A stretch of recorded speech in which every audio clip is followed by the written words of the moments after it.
Hej, përshëndetje të gjithëve, përshëndetje. Unë jam Adisa nga Adisa's Kitchen dhe sot do të gatuajmë së bashku një recetë që unë e kam shumë për zemër. Do ju tregoj sekretin si ta bëni revanin pa fryrës apo pa sodë. Di që këto kohë ju ka munguar me recetat e mia, ndaj po ju vi me një ëmbëlsirë që gjithë shqiptarët e kanë shumë qejf. Sekreti I parë që duhet keni parasysh për revanin janë vezët, duhet jenë të freskëta dhe theksojnë në temperaturë ambienti.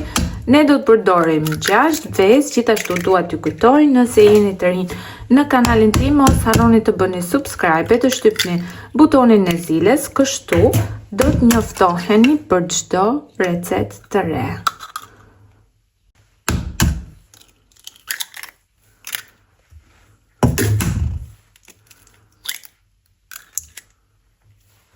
Ja ku I kemi të 6 vezët dhe tani nuk do të harrojmë. Duhet të ndezim furrën që të ngrohet paraprakisht në 180 gradë Celsius. Ja edhe furra do e ndezim temperaturë konstante në 180 gradë Celsius. Furrë konstante, më falni. Para se të fillojmë nga puna, do bëjmë gjithë përgatitjet e nevojshme, sepse kjo procedurë nuk lejon vonese. Ashtu, nëse ndiqni videon deri në fund fare do I shfaqen recetat më të pëlqyera, më të gatuara nga ju. Një pikë vaj do e shtojmë në një tepsi. Tepsia ka për masa 28 cm. Unë po I vendos një letër furre për të siguruar që nuk do më ngjis dhe kështu do të lyejmë dhe ansoret e tepsis që mos na ngjis shumë.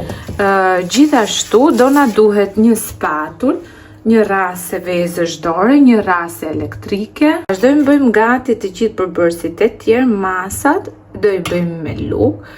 Do na duhen 6 lugë gjelle të plota, të mbushura kështu me miell. E mira është që miellin ta merrni për ëmbëlsirë sepse ai ka më pak gluten.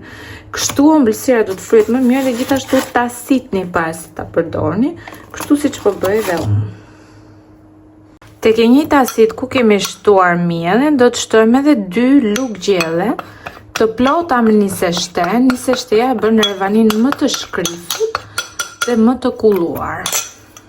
Do të vazhdojmë të përgatisim revanin shpejt. Është një proces që nuk merr as 10 minuta punë.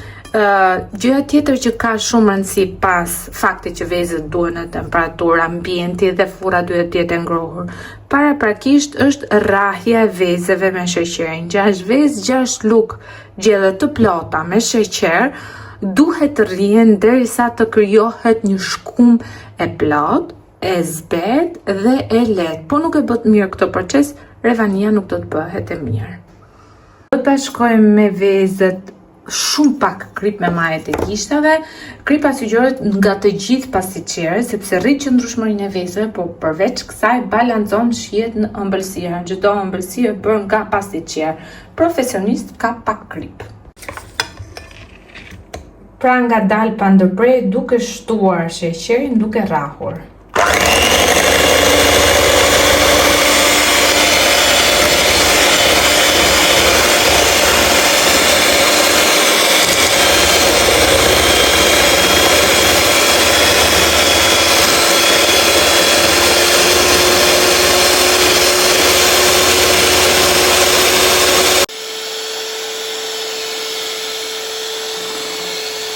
Vetëm një sekond për të thënë se procesi I rrajës së vezëve do ju zgjas. Me orë në dorë duhet ta masni 10 deri 15 minuta që të bëhet tamam I plot.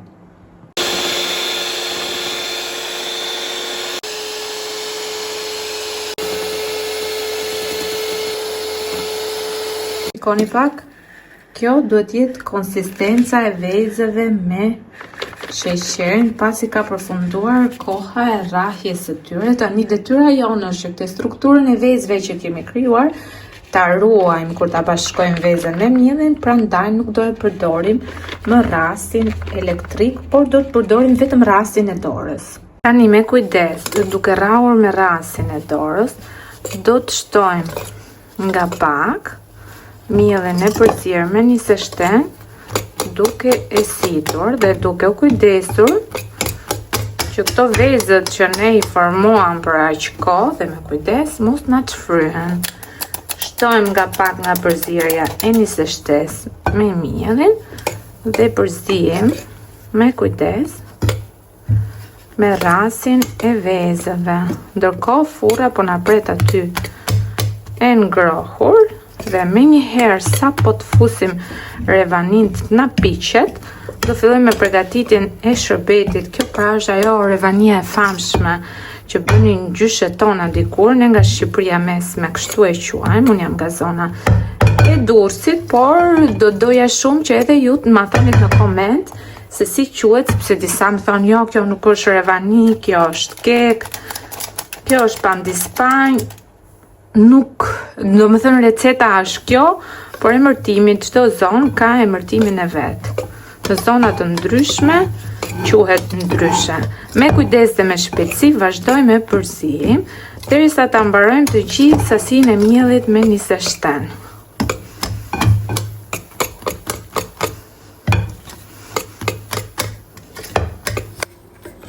Shikoni pak, jo do t'jetë konsistenca e brumit në fund dhe tani do e kalojmë shpejt e shpejt në tepsi.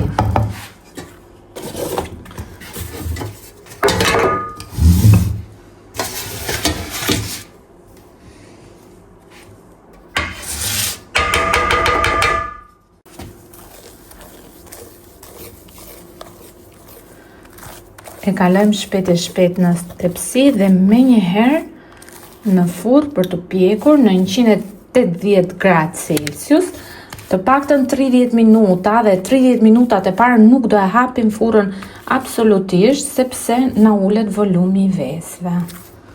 Shikoni pak si duket pa shtuar as një pikë fërsi, as një pikë sode, thjesht ato sekrete që ju kam treguar. Tani do presim derisa të piqet. Revania është pjekur, do të bëjmë dhe atë provën e famshme me kunj, kunja dele, tha, tani jemi gati për përgatitur shërbet. Për shërbetin do na duan 2 gota me sheqer dhe gjithashtu 2 gota me ujë.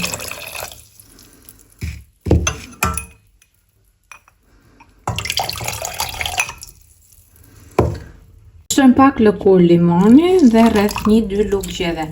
Lëng limonit do e vendosim të zihen në zjarr për 10-15 minuta.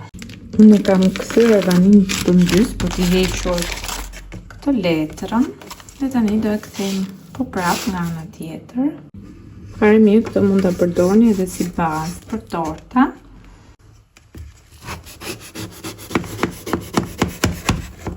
Mua më pëlqen ta pres në formën e rëmbëve, por gjithsesi mund të zgjidhni ta prisni si të dëshironi.